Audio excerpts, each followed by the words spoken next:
કેમ છો બાળકો? મજામાં ને? આપણે આગળ જોયું કે અકબર છે એ બિરબલને 6 મૂરખના સરદારોને શોધી લાવવાનું કહે છે. એમાં તો બિરબલને 2 મૂરખના સરદારો મળી ગયા છે. એક તો ઘોડેસવાર જે ઘાસનો વારો માથે લઈને જતો હતો એ, અને બીજો કે કાદવમાં પડેલો માણસ 2 હાથ પોળા રાખીને પડ્યો હતો. હવે આગળ જોઈશું. આ બનાવ પછી 1 દિવસ રહીને બિરબલ બાદશાહ પાસે ગપ્પા મારીને રાતે ઘેર પાછો ફરતો હતો. ત્યાં રસ્તામાં ફાનસ હેઠળ એણે એક માણસને કંઈ શોધતો દીઠો.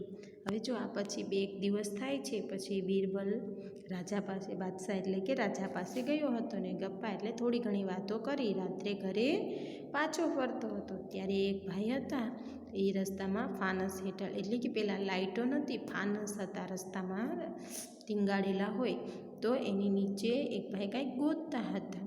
શું શોધો છો? કંઈ પડી ગયું છે? બિરબલે પૂછ્યું. બિરબલ પૂછે છે કે કાંઈ ખોવાઈ ગયું છે? શું ગોતો છો?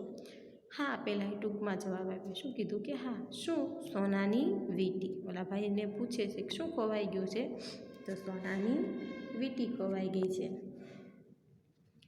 લાવો, હું શોધવા લાગુ, કહી બિરબલ પણ વીંટીની શોધ માંડી. ત્યાંથી પસાર થતા માણસો પણ એ શોધવામાં ભળ્યા. હવે જો બિરબલ પણ એને વીંટી શોધાવા લાગે છે, ગોતવા માંડે છે.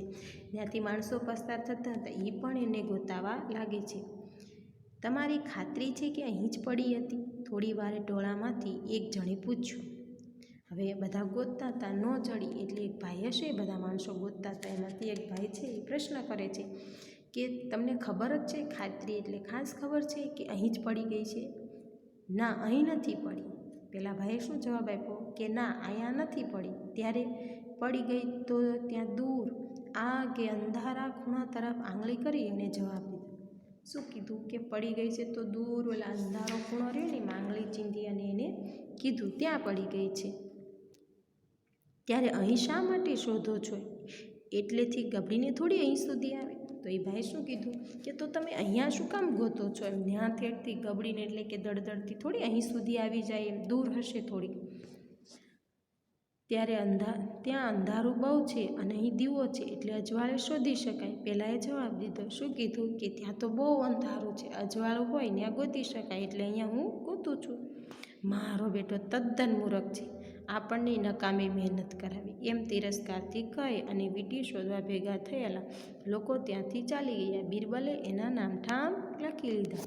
પછી જો બીજા ભાઈ હતા જેને પૂછ્યું કે મારો બેટો તદ્દન મૂરખ છે, કે એ તો નકામી મહેનત કરતો જ તો આપણી પાસે નકામી મહેનત કરાવી, અને બધા ત્યાંથી તિરસ્કાર કરી અને ત્યાંથી ચાલતા થઈ ગયા. તો બિરબલે આના પણ નામઠામ પૂછી લીધા કે તેમને ત્રીજો મૂરખનો સરદાર મળી ગયો.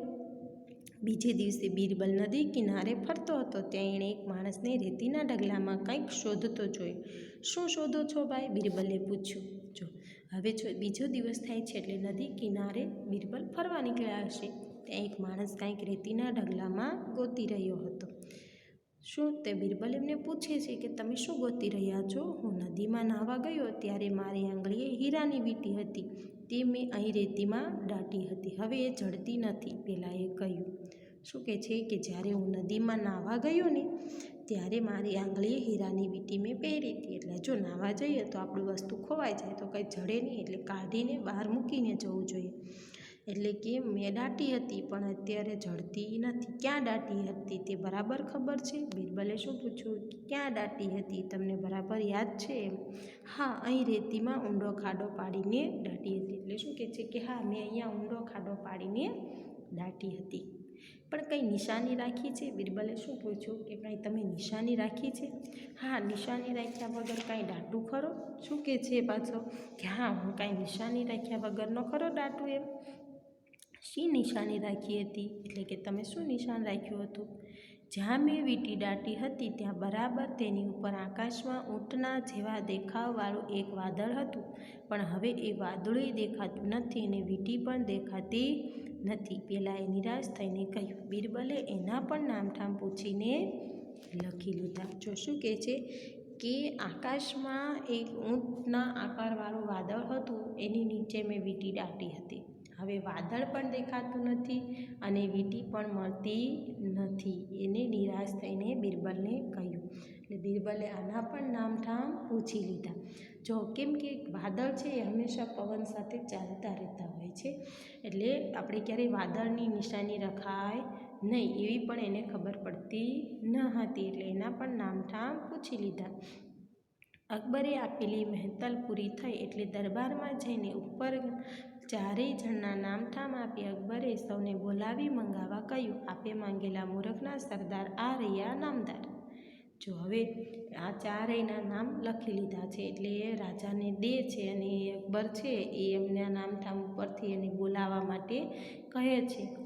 હવે પણ આ તો 4 જ છે, મેં તને 6 લાવવાનું કહ્યું હતું. અકબરે કહ્યું. શું કીધું કે આ તો 4 જ છે. કયા કયા 4 છે? તો ઘોડે સવાર, કાદવમાં પડેલો, સોનાની વીંટી શોધતો માણસ અને હીરાની વીંટી શોધતો માણસ. 4 મૂરખના સરદારો હતા. તો એને એમ કહે છે કે મેં તને તો 6 લાવવાનું કીધું હતું. નામદાર 6 એ 6 હાજર છે. બિરબલે જવાબ દીધો. શું કીધું કે 6 એ 6 હાજર છે. આ તો 4 જ દેખાય છે, બાકીના 2 ક્યાં છે? અકબરે પૂછ્યું. કે આમાં તો 4 જ છે એમ.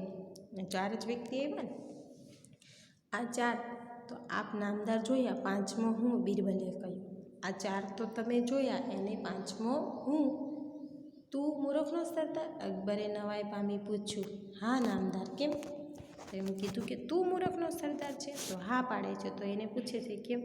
જાણે બીજા કોઈ કામ ન હોય તે મૂર્ખાઓની શોધ કરવા હું નીકળ્યો અને મેં 8 દાડા નકામા બગાડ્યા, તે હું મૂરખનો સરદાર નહીં તો બીજું શું? બિરબલે કહ્યું.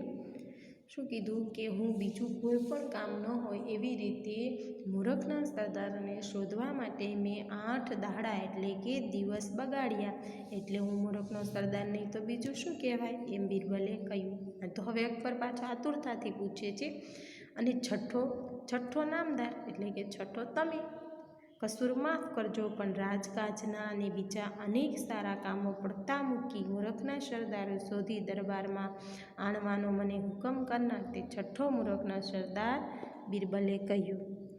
શું કીધું કે તમે પણ રાજકાજના એટલે કે રાજ્યમાં ઘણા કામો હોય એ બધા પડતા મૂકી અને તમે દરબારમાં 6 મૂરખના સરદારો લાવવાનો મને હુકમ કર્યો, એટલે છઠ્ઠા મૂરખના સરદાર તમે. એટલે તો હું, અકબરે કહ્યું. શું કીધું? એ તો હું છું. હા નામદાર, આપણે બંને હું મૂરખને શોધવા માટે ગયો એટલે હું મૂરખ અને આપે મને શોધવા માટે મોકલ્યો માટે આપ, બિરબલે કહ્યું.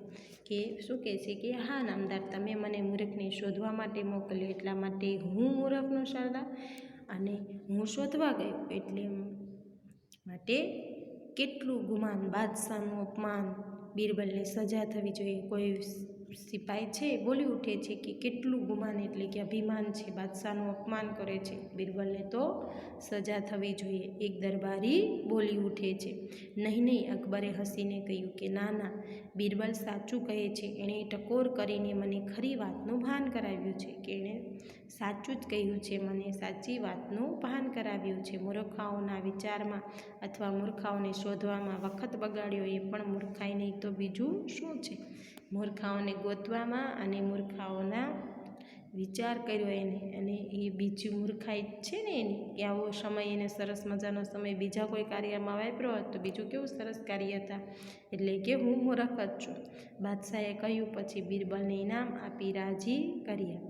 પછી બિરબલને ઇનામ આપે છે અને બિરબલને રાજી કરે છે.